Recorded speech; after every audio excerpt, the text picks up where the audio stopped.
요한복음 2장 1절부터 11절까지 돌아가면서 읽겠습니다.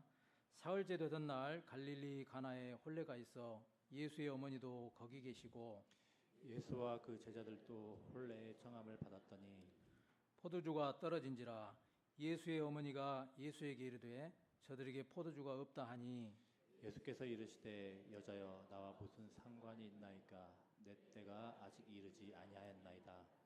그의 어머니가 하인들에게 이르되 너희에게 무슨 말씀을 하시든지 그대로 하라 하니라. 거기에 유대인의 정결 예식을 따라 두세 통들은 돌 항아리 6이 놓였는지라.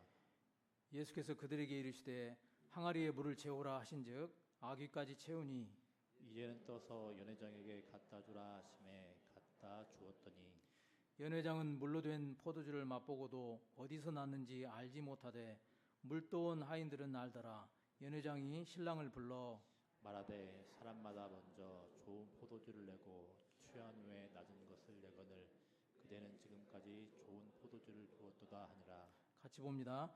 예수께서 이 첫 표적을 갈릴리 가나에서 행하여 그의 영광을 나타내심에 제자들이 그를 믿으니라. 아멘. 김용우 목사님, 하나님 나라의 기쁨은 이라는 주제로 설교 말씀 전해주시겠습니다.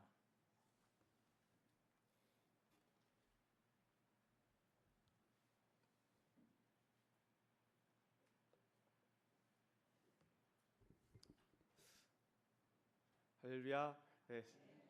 오늘 우리 교회 부임해서 이제 첫 강단에서 말씀을 전하게 되어졌는데 항상 이 첫 설교는 부임에서의 첫 설교는 항상 떨리는 것 같습니다. 그래서 이게 많이 긴장도 되고 항상 그러는 것 같아요. 그래도 하나님의 말씀 또 성령께서 인도하시는 대로 따라서 말씀 전하도록 하겠습니다.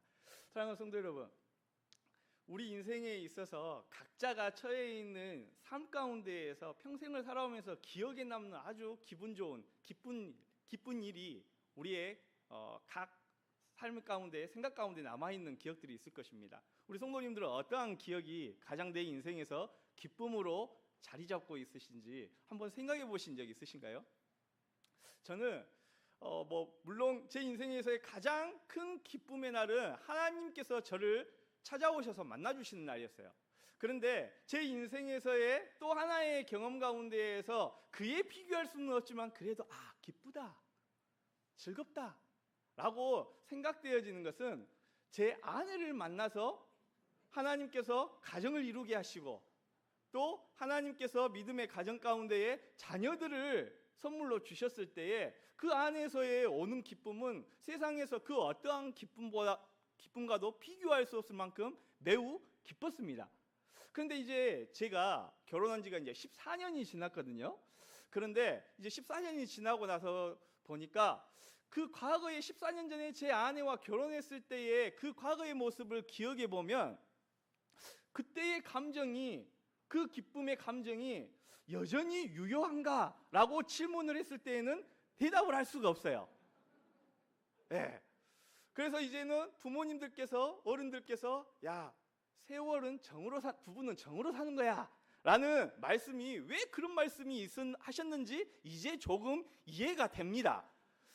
그런데 이제 오늘 성경에 보게 되어지면 좀 이러한 기쁨과는 아주 차원이 다른 기쁨이 존재한다는 것을 성경은 우리에게 말씀을 하고 있어요.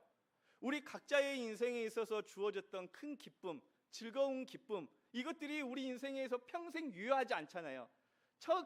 그 기쁨이 계속해서 죽을 때까지 그 사건의 기쁨이 나에게 동일한 기쁨으로, 감격의 기쁨으로 찾아오지는 않습니다. 시간이 지나면 무뎌진다는 것이죠.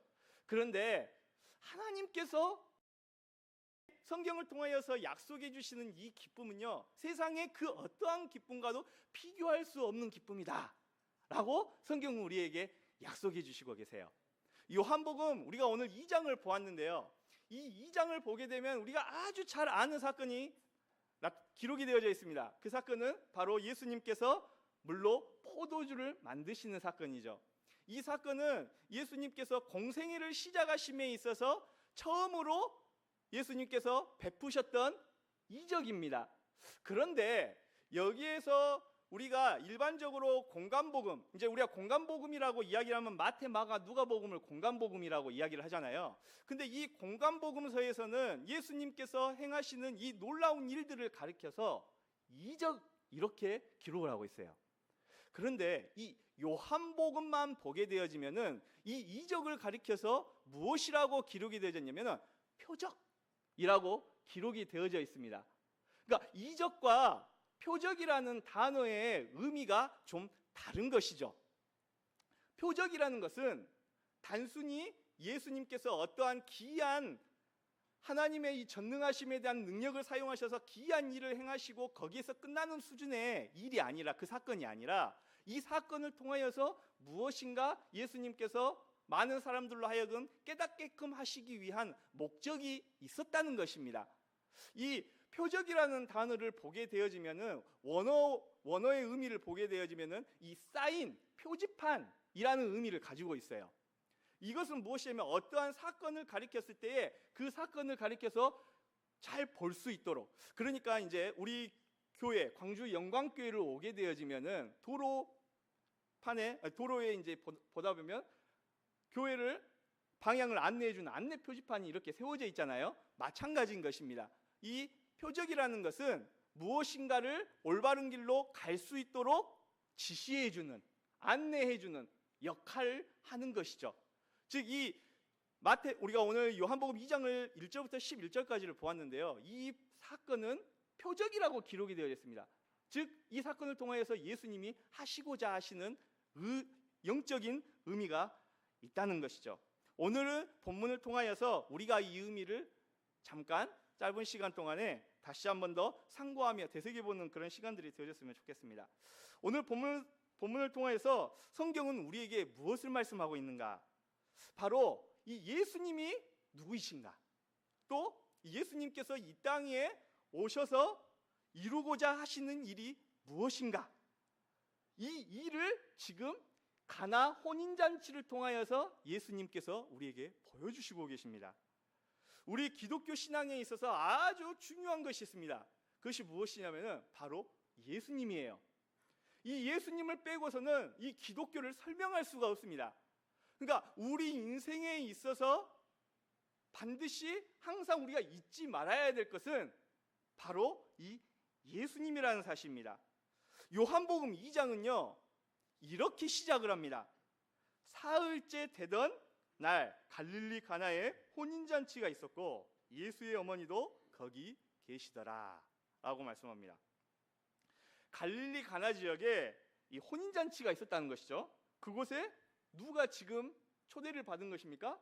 예수님과 예수님의 어머니였던 마리아가 초대를 받고 참석을 하게 되었어요. 이제 시간이 지나니까 혼인잔치가 한참 분위기가 무르익습니다. 그런데 그때에 이 혼인잔치에서 심각한 문제가 발생을 하게 되어집니다. 무슨 문제냐? 바로 오늘 우리가 읽었던 본문 3절에 기록되어 있죠. 포도주가 떨어지게끔 되어졌어요. 이 당시에 혼인잔치, 그러니까 혼인잔치의 기간은 약 유대의 이 풍습을 보게 되면 일반적으로는 짧게는 일주일이에요. 길게는 2주입니다. 그러니까 굉장히 긴 시간 동안 혼인잔치를 벌이는 거예요. 그러니까 완전히 축제입니다. 그 결혼식이요. 우리나라 지금 결혼식을 보게 되어지면 우리나라 결혼식은 결혼식장에서 예식장에서 많은 손님을 받기 위해서 빨리빨리 막 보내잖아요. 1시간 내로 다 그냥 마무리가 됩니다. 이게 축제인지 무엇인지 알지를 못할 그런 분위기예요. 축제 분위기가 아니잖아요, 사실은. 근데 유대 지역의 당시에 이때 당시에 1세기의 이 유대 풍습의 혼인잔치는 아주 거대한 거창한 축제 분위기로 이렇게 이루어졌다는 것입니다. 근데 이 우리나라에 요즘엔 좀 덜하는데 과거에 우리 전라남도 지역에서 혼인잔치나 또 여러 가지 애경사에 있어서 잔치에 있어서 빠지지 않고 꼭 등장해야 되는 음식이 있었잖아요. 그것이 뭐였죠? 예, 홍어입니다. 홍어가 없으면은 여기 이 집 결혼식 이거 못 가겠다고, 별로라고, 장례식장도 별로라고, 이렇게 이 표현을 어르신들이 많이 하시더라고요. 당시에 이 유대 지역에 있어서 결혼 풍습에, 혼인의식에서의 풍습에 있어서도 빠지지 않고 꼭 반드시 있어야 되는 것이 있었습니다. 그것이 무엇이냐면 바로 이 포도주예요. 포도주는 이 이스라엘 백성들에게 아주 큰 의미가 있습니다. 상징적 의미가 있습니다. 이 상징적 의미가 무엇이냐면은 바로 이 기쁨, 생명, 이러한 의미를 가지고 있어요. 기쁨, 풍요, 부요, 이러한 상징적인 의미를 담고 있는 것이 이 포도주였는데, 이 혼인의 식에서 이 포도주가 떨어졌다는 것은 곧 무엇을 말하는 거냐면은 축제가, 이제 혼인의 식이 끝났다는 거예요. 더 이상 할 의미가 없다는 것입니다. 그러니까 지금 이 상황이, 예수님께서 참석하셨던 이 혼인의 식의 이 당시의 상황이 심각한 것입니까? 아니면 심각하지 않은 것입니까? 지금 매우 심각한 상황이에요. 그냥 포도주 떨어졌네, 이 정도의 문제가 아니라는 거예요. 이제 결혼 파했어, 끝났어 하고 이제 가야 되는 그러한 상황인 것이죠. 때문에 이렇게 중간에 포도주가 떨어져 버렸다 그러면은 손님을 초대했던 혼주는 그 손님들에게 큰 결례를 범하는 것입니다. 신뢰를 범하는 거예요. 그래서 넉넉하게, 짧게는 일주일, 길게는 2주까지 해야 되는 이 기간 안의 축제를 위해서 아주 많은 양의 포도주를 준비를 했었습니다. 그런데 그 상황에서 그만 이 포도주가 떨어져 버렸습니다. 지금 이 상황은 단순히 포도주가 떨어졌다는 그런 의미보다도 우리가 영적 의미를 여기에서 좀 살펴볼 필요가 있는데, 그것은 무엇이냐면 아까 전에 포도주가 무엇을 상징한다 그랬었죠? 기쁨이에요. 그러니까 지금 이 결혼식은 더 이상 기쁨이 없는, 기쁨이 상실한, 아무런 의미가 없는 잔치가 되어졌다는 것입니다. 그런데 오늘 본문은 예수님께서 이 가나 혼인잔치에서 물로 포도주를 만드는 놀라운 이적을 행하십니다. 오늘 본문을 통하여서 결혼식에서 포도주가 떨어져 버린, 이제 모든 기쁨이 끊어져 버리고 또한 관계도 무너질 것 같은 이러한 상황 가운데에서 놓여있는 이러한 위기 상황 가운데서 예수님께서 행하신 일이 무엇인가? 이 상황은 단순한 이 하나의 사건으로 우리가 봐서는 안 됩니다. 이 사건을 통하여서 하나님께서 당시의 이스라엘 백성들의 모습을 보여주시고 계시는 거예요. 어떠한 모습이냐? 영적 현실의 모습이요. 그러니까 이스라엘 백성들이 어떠한 사람들이었어요? 하나님께 택한 선민 백성이었습니다. 그래서 항상 우리는 하나님께서 선택받은 민족이야, 여기에 대한 자긍심과 자부심이 아주 강한 사람들이었습니다. 그래서 하나님이 정해주신 율법을 준수하고 그 율법에 철저하게 목숨을 건 사람들이었어요. 그런데 하나님이 보셨을 때에는 너 신앙생활 잘한다, 너 나 잘 섬긴다, 이렇게 말씀하시지 않으셨다는 것입니다.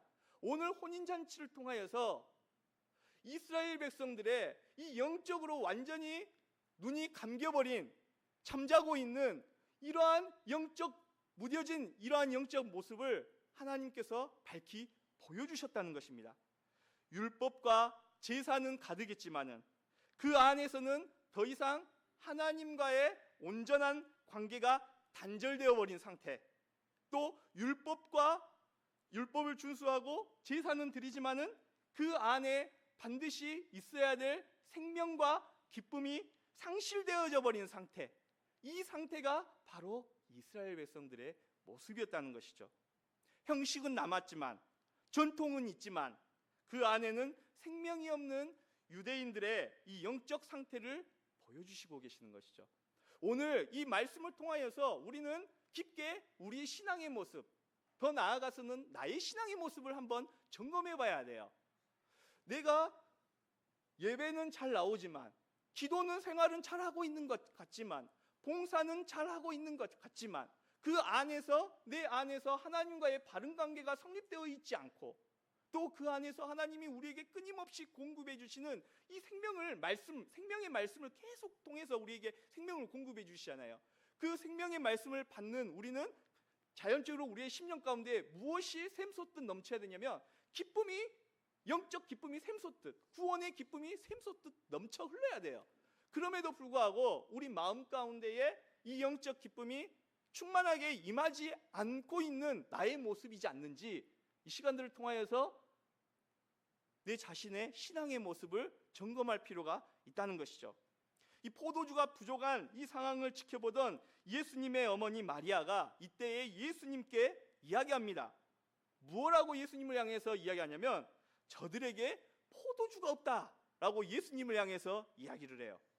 마리아는 이 혼인잔치에 포도주가 떨어진 것을 지금 예수님께 말씀드리고 있습니다. 왜 마리아는 예수님께 이런 말을 했을까요? 아마도 어떻게 해서든지 이 문제를 예수님이 해결해 주기를 기대하는 마음을 아마 가지고 예수님께 이렇게 이야기했을 거예요. 그랬더니 이 말을 들었던 예수님께서 지금 어떻게 대답을 하시냐면 4절에 예수께서 가라사대 여자여 나와 무슨 상관이 있나이까 내 때가 아직 이르지 못하였나이다 라고 예수님께서 마리아를 향하여서 말씀하십니다. 이 말씀만 우리가 생각해 보면은 지금 예수님께서 어머니의 이 지금 마리아의 요구를 들어주시겠다는 겁니까? 들어주시지 않겠다는 겁니까? 예수님의 말씀만 들었을 때는 안 들어주시겠다는 거예요. 지금 그게 예수님이 지금 당신이 나에게 말하는 지금 이 의도가 질문이 나하고 지금 도대체 무슨 관계가 있냐? 아직 내 때가 이르지 않았다라고 예수님께서 말씀하시고 계신 것이죠. 그런데 예수님께서 이렇게 부정적인 대답을 하시는 것 같지만은 결국에는 물로 예수님께서 포도주를 만드셨어요. 그렇다면 예수님께서 왜 이렇게 행동을 하셨을까요? 이렇게 하신 이유는 예수님께서 물로 포도주를 만드는 사건 가운데에 우리가 꼭 깨달아야 할 내용이 있기 때문에 그렇습니다. 예수님께서는 지금 자칫 완전히 중단되어져 버릴 이런 위기에 처해 있는 혼인잔치를 회복하시기 위해서 이 땅 가운데에 오셨고, 바로 이 문제가 오직 하나님의 방식으로만 이루어지고 해결되었음을 성경은 우리에게 말씀하고 있는 것이죠. 즉 우리를 구원하고 또 우리를 하나님의 이 자녀 삼으신 놀라운 이 사건 안에는 인간의 노력과 공로와 의지를 통하여서 우리에게 구원이라는 것이 이루어져서 하나님이 일하신 것이 아니라 하나님께서 이미 죄인들을 구원하시고자 작정하셨다는 것입니다. 그래서 하나님께서 하나님의 때에 하나님의 방법으로 친히 일하신다는 것을 보여주시고 계시는 것입니다. 이 예수님과 마리아의 대답 가운데에서요. 이 일은 철저하게 하나님의 뜻, 하나님의 계획 가운데에서 또 하나님의 방법으로 이루어진다는 것을 말씀하신 것이죠. 그렇다면 하나님의 방식이 무엇일까? 일하시는 방식이요. 구원하시는 방식이 무엇이었습니까? 바로 성부 하나님께 대한 성자 예수님의 순종이에요. 예수님께서 성부 하나님께 결정적으로 순종하신 사건이 있죠. 그 사건이 무엇이었습니까? 바로 십자가 사건이에요. 하나님께서 우리에게 기쁨을 회복해 주시는 방법, 이미 잔치가 끝나져 버리고 우리 인생에서 이제 더 이상 기쁨이 없어요. 이 모습이 우리의 모습이었어요. 앞으로 우리가 살아가야 될 모습들이었어요. 이제 더 이상 우리에겐 소망이 없어요. 희망도 없어요. 꿈도 없어요. 이러한 상황 가운데에 자칫 위기에 빠져 있는 우리의 인생의 축제 가운데 있는 우리의 인생 가운데에 예수님께서 친히 오시어서 하나님의 이 놀라운 구원의 계획을, 성부 하나님의 이 놀라운 구원의 계획을 친히 성자 예수님께서 순종하심으로 말미암아 십자가에서 우리의 구원의 은혜를, 우리 가운데 대속의 은혜를 베푸셨다는 사실입니다. 하나님께서 우리에게 기쁨을 회복해 주시는 방법, 하나님의 방식이 무엇이냐? 바로 예수 그리스도의 십자가 사건이죠. 지금 이 물로 포도주를 만드시는 사건은, 예수님의 사건은 곧 이 사건을 예표하고 있는 것입니다. 표적이라고 아까 전에 이야기를 했잖아요. 무엇인가를 가리키는 방향성을 제시한다고 했잖아요. 바로 예수님께서 장차 이 땅 가운데에서 우리의 죄를 대속하시기 위해서 십자가에서 유월절 어린 양으로, 화목제물로 친히 오셔서 십자가에 달리심으로, 죽으심으로 우리의 구원을 완벽하게 완성하실 것에 대한 출발의 이 사건이 오늘 본문 우리가 읽고 있는 가나 혼인잔치의 사건이라는 사실입니다. 그래서 4절에 보게 되면 예수님께서 이렇게 말씀하신 거예요. 내 때가 아직 이르지 못하였다. 내 때라는 이 시제는 요한복음에 자주 사용되어집니다. 근데 이 내 때라는 단어, 이 시제가 어느 사건을 계속해서 놓고 기록이 되어졌냐면 바로 예수님이 십자가에 달리시는 때예요. 그러니까 대부분의 예수님이 말씀하실 때 내 때라는 말을 요한복음에 자주 사용하시는데 그때마다 그 내 때는 바로 예수님이 죽으실 십자가의 사건을 말씀하고 있다는 사실인 것이죠. 오늘 본문은 그런 의미에서 십자가를 향한 예수님의 첫 발걸음입니다. 오직 예수 그리스도의 이 보혈만이 우리를 죄에서 깨끗하게 할 수 있기 때문에 그렇습니다. 또한 인간 본질적 기쁨의 회복 역시 예수 그리스도를 믿음으로 주어지는 것입니다. 예수님 안에서요.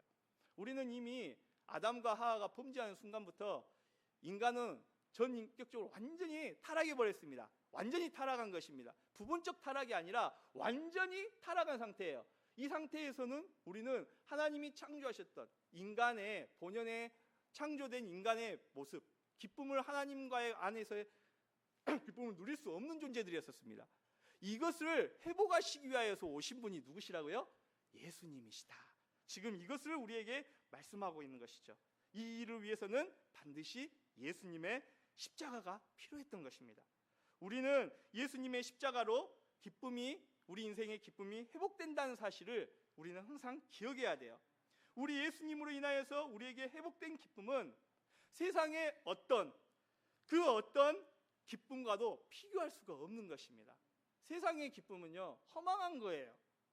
유한한 기쁨이에요. 항상 유효 기간이 있어요. 그 사건의 기쁨이요. 하지만 영원히 시들지 않는, 멈추지 않는 기쁨이 있습니다. 그 기쁨이 무엇이냐? 바로 예수님께서 나를 구원해 주신 놀라우신 구원의 기쁨. 자신의 생명을 조금도 아끼시지 아니하시고 하나님의 약속에 따라 이 땅 가운데 오셔서 우리의 구원을 완벽하게 성취하신 분, 바로 예수 그리스도이십니다. 이 내용이 5절에서 10절에 계속되어지는데요. 이 예수님께서 기적을 행하시는 어떤 절차가 잘 기록되어지는데, 먼저 예수님께서 이 돌 항아리에 물을 채우라고 말씀합니다. 어디까지 채우라고 말씀하시죠? 아기까지요. 유대 관습에서는 다른 사람의 집을 방문할 때에는 항상 손을 씻는 관습이 있었어요. 왜냐하면 부정하다고 생각을 하기 때문에 그렇습니다. 죄송합니다.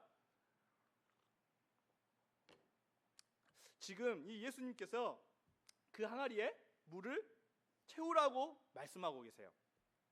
그리고 하인들어 그 물을 떠서 연회장에게 갖다 주어라 라고 말씀을 하십니다.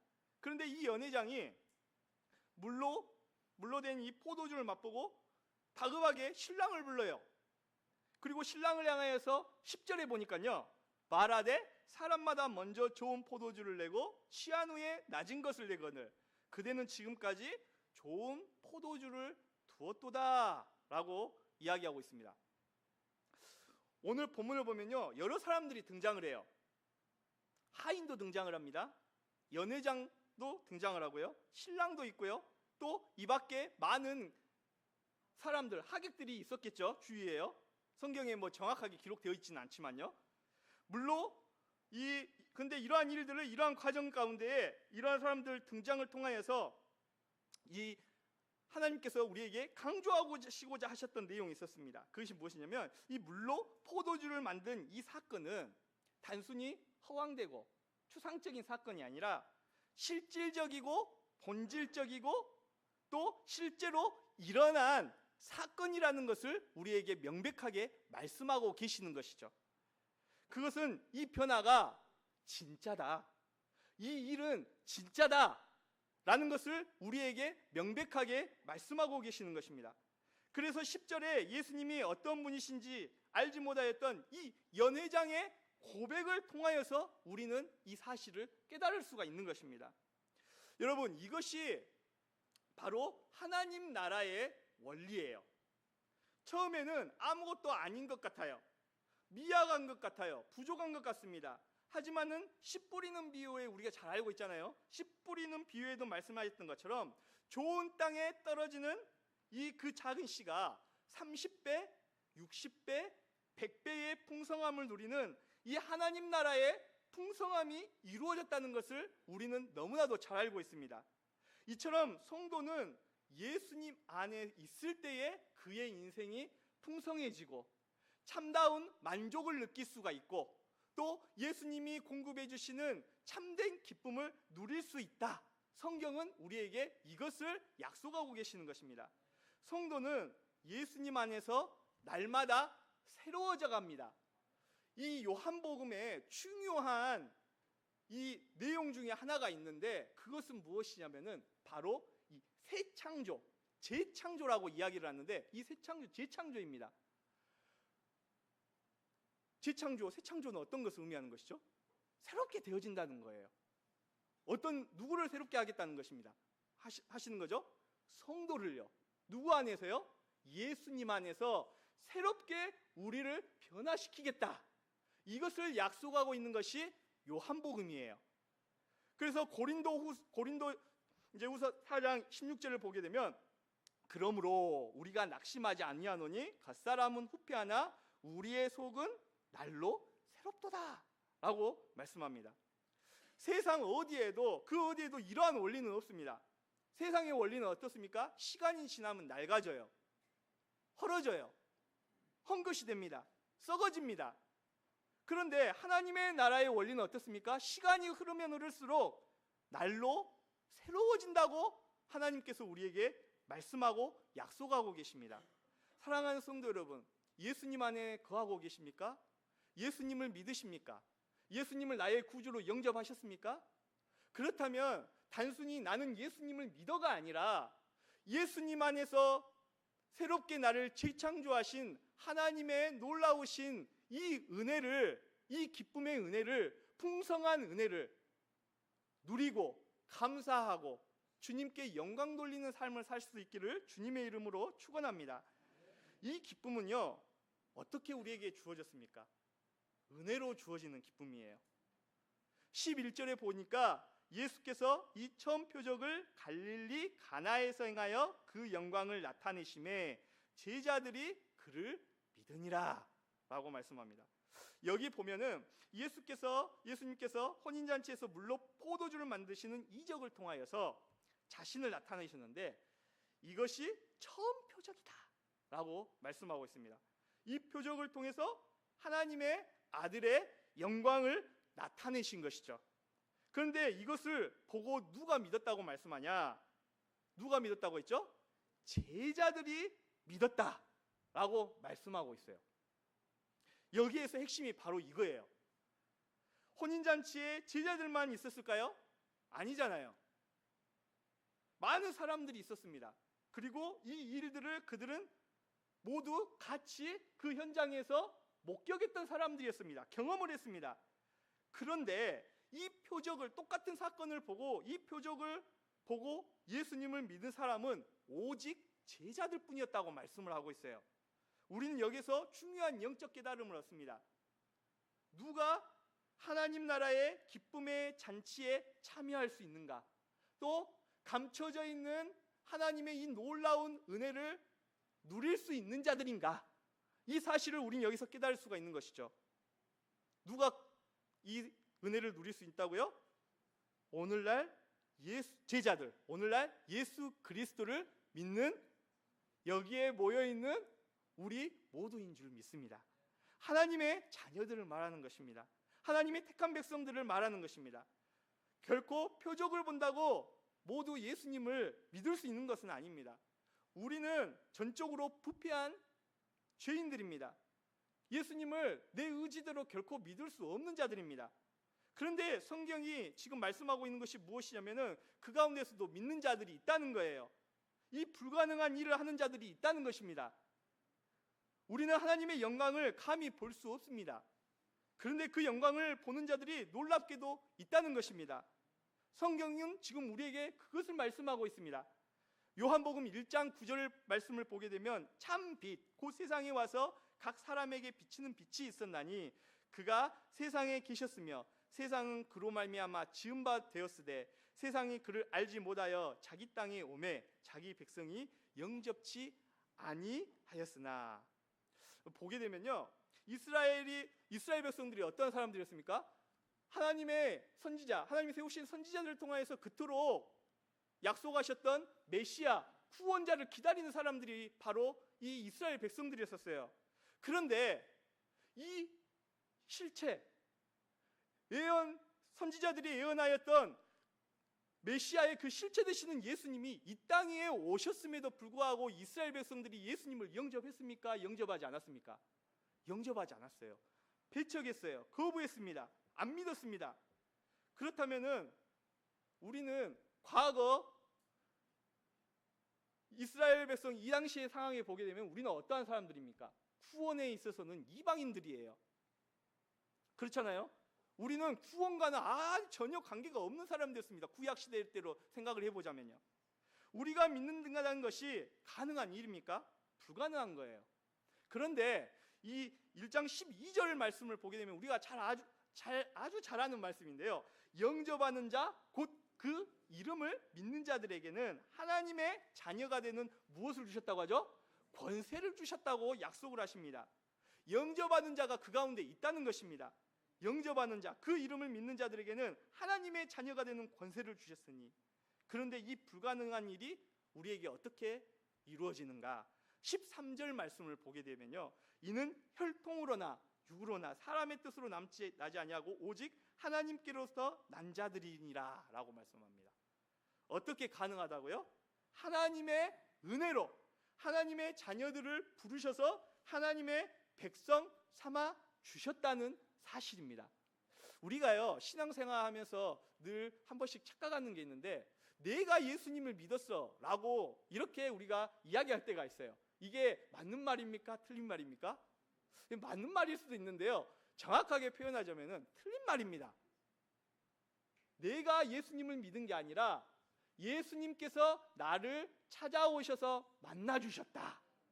나에게 믿음을 주셨다. 그래서 하나님의 자녀가 되었다. 때문에 내 인생은 모든 것이 다 하나님의 은혜다. 이렇게 고백하는 것이 올바른 신앙의 고백인 것이죠. 우리는 할 수 없는데 하나님께서 이루어 주셨습니다. 하나님의 은혜로 우리가 아까 전에 찬양에서 가사를 통해서 고백했던 것처럼 하나님의 은혜로 우리가 지금 이 예배의 자리에 있는 것입니다. 여러분, 그러기 때문에 우리가 누리는 이 기쁨은요, 우리가 만들어낼 수 있는 기쁨이 아니에요. 하나님이 은혜로 그의 백성에게 값없이 베풀어 주시는 은혜입니다. 오늘 우리는 이 가나 혼인잔치를 통해서 물로 포도주를 만드시는 이 사건을 통해서 우리 인생의 참된 기쁨을 회복하게 하시는 하나님의 의지와 또 일하심을 우리가 말씀을 통하여서 생각해 보았습니다.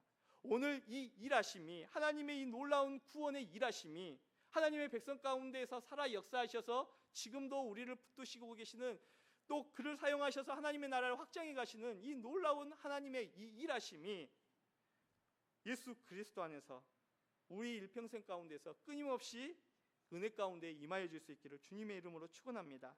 오늘도 예수 그리스도 안에서 날마다 이 잔치의 은혜를 회복하시고, 또 이 잔치의 회복이 날마다 우리 광주 영광교회에 임하게 되어지고, 또 우리의 각 가정과 삶 가운데에 임하여져서 우리의 인생이 예수님과 함께하는 놀라운 축복의 은혜의 잔치의 시간이 될 수 있기를 주님의 이름으로 축원합니다. 기도하겠습니다. 사랑하는 주님, 은혜와 사랑을 감사합니다. 감히 하나님을, 거룩하신 하나님을 아바 아버지라 부를 수도 없고 하나님, 거룩하신 하나님 앞에 나아갈 수도 없는 자들에게 예수 그리스도를 이 땅 가운데 보내주시고 우리의 죄를 위하여서 십자가에서 대속의 은혜를 베푸시어서 우리의 주홍 같은 이 붉은 모든 죄들 눈과 같이 희게 용서하여 주시고 하나님 앞에 나아갈 수 있는 거룩한 백성의 은혜를 우리 가운데 허락하여 주심에 참으로 감사합니다. 이 모든 것들이 하나님께서 우리에게 베푸신 은혜라는 사실을 다시 한 번 더 기억하게 하시고 매일의 삶 가운데에서 이 은혜를 우리가 기억하고 감사하며 또한 예수 그리스도의 증인으로서 주님 앞에 살아갈 수 있는 하나님의 거룩한 백성들이 되어줄 수 있도록 인도하여 주시옵소서.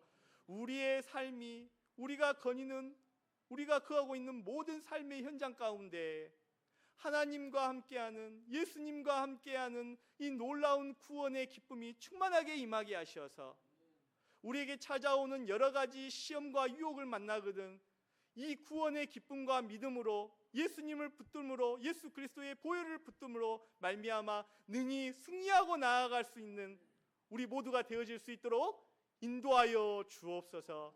감사합니다. 예수님 이름으로 기도합니다. 아멘.